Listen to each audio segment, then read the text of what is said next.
Oh, he'll be in when he likes. Strutting about the town like a paycock with Joxer, I suppose.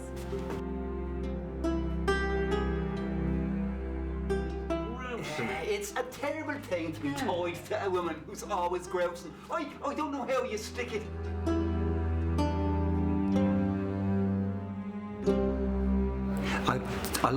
I do like serious plays. I like thoughtful dramas.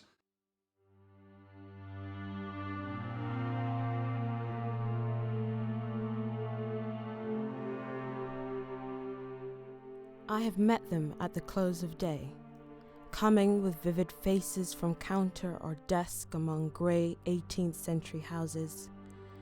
I have passed with a nod of the head or polite meaningless words, or have lingered a while and said polite meaningless words, and the thought before I had done of a mocking tale or a gib, to please a companion around the fire at the club, being certain that they and I but lived where motley was worn. All changed utterly, a terrible beauty is born. Too long a sacrifice can make a stone of the heart. Oh, when may it suffice? That is heaven's part, our part, to murmur name upon name, as mother names her child when sleep at last has come, on limbs that had run wild. What is it but nightfall? No, not night, but death. Was it needless death after all? For England may keep faith for all that is done and said. We know their dream, enough to know they dreamed and are dead. And what if excess of love bewildered them till they died? I routed out in verse, Macdonough, McBride, and Connolly and Pierce, now in time to be wherever green is worn, are changed utterly, a terrible beauty is born.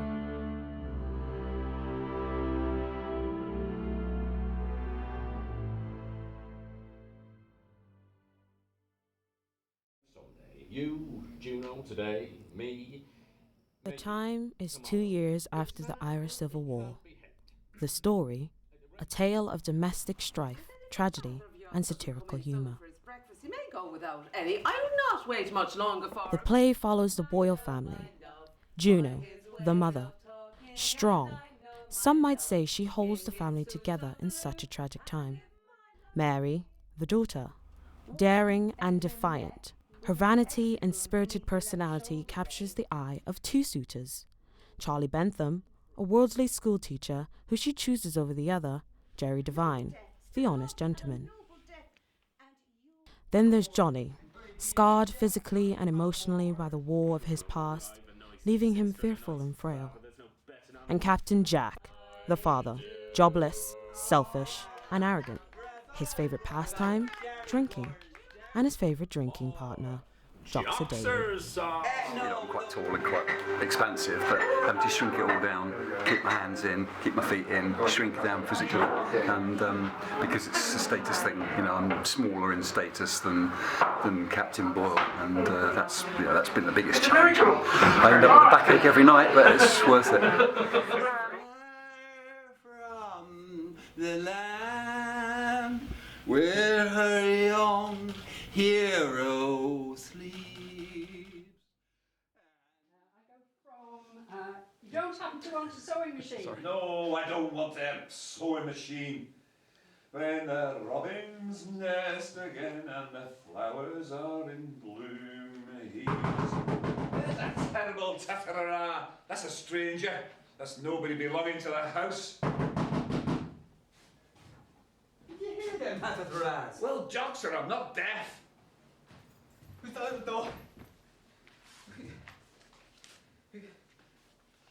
Sorry. Okay, just carry on. Who's at the door? Who gave that knock? Do you hear me? Are you deaf? Are you drunk or what? How the hell do I know who it is, Joxer? Stick your head out of the window and see. And maybe get a bullet in me, sir. Yeah, none of them old tricks for Joxer. It's better to be a coward than a corpse. Today, Joxer, there is going to be issued a proclamation by me establishing an independent republic, and Juno will have to take her oath of allegiance. Be firm, Captain. Be firm. The first few minutes will be the worst. If you gently touch a nettle, it'll sting you for your pains. Grasp it like a lad of metal, and as soft as silk remains. Can't stop, Mrs. Madigan. I haven't a minute. Oh, holy God, there she is. Okay. And he jumps out the window. There's a small window here. Great. Thanks very much. What could he hear? About you not getting the money in Yeah, some it's way about or you other. Not getting the money. I mean, you know. Joxer's character is very complex. He's simultaneously loyal and disloyal, honest and dishonest, and sometimes has moments where he's accidentally profound, but only Captain Jack sees it. A lot of the scenes Cecily chose to include featured both Captain Jack and Joxer, as their characters complemented each other so well, and they had a natural onstage chemistry. But the struggle came as Steve, who plays the role of Joxer, found it difficult playing a supporting role rather than being the leading man.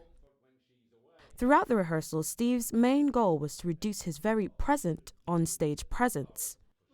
So from week to week, Cecily's direction shaped Steve into someone he says is very different to himself. I don't know how you stick it. It'll put years on me. It's a good job she's always away so often for the cat's away, the mice can play. It's difficult to feel connected to someone in the lived in the 1920s in the Irish tenements and was very poor, and also much smaller than me as well in terms of their status.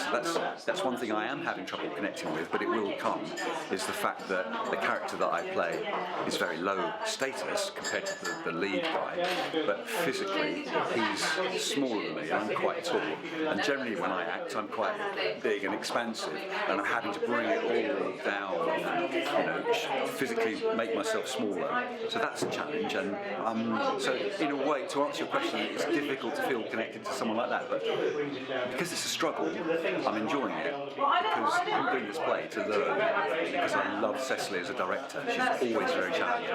She always makes you work, and for me that's what it's all about, learning new stuff. Never despaired, even in the darkest days. Nil desperandum. Nil desperandum, eh, Captain? Stop being funny about 10 minutes ago, so don't do it too often.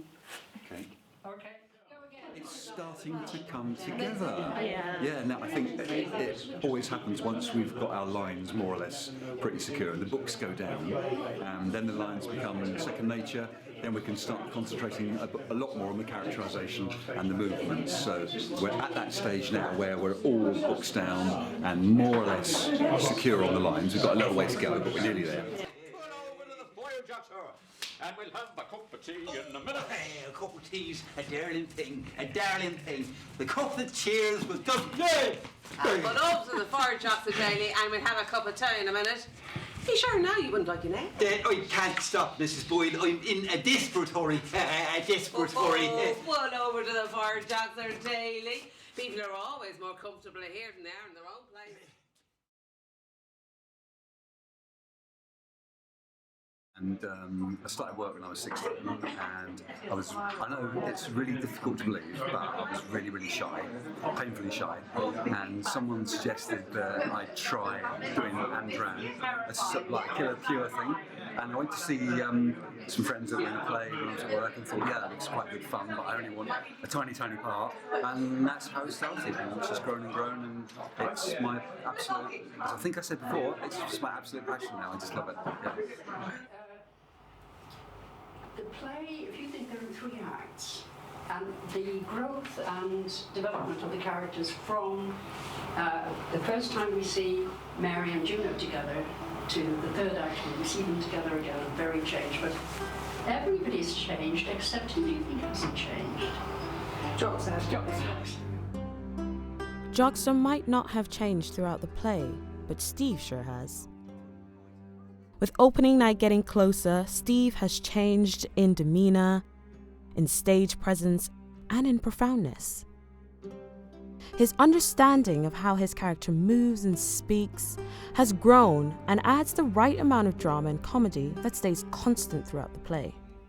It's a darling book, a darling book. I'm telling you, Joxer, the whole world is in a state of chassis.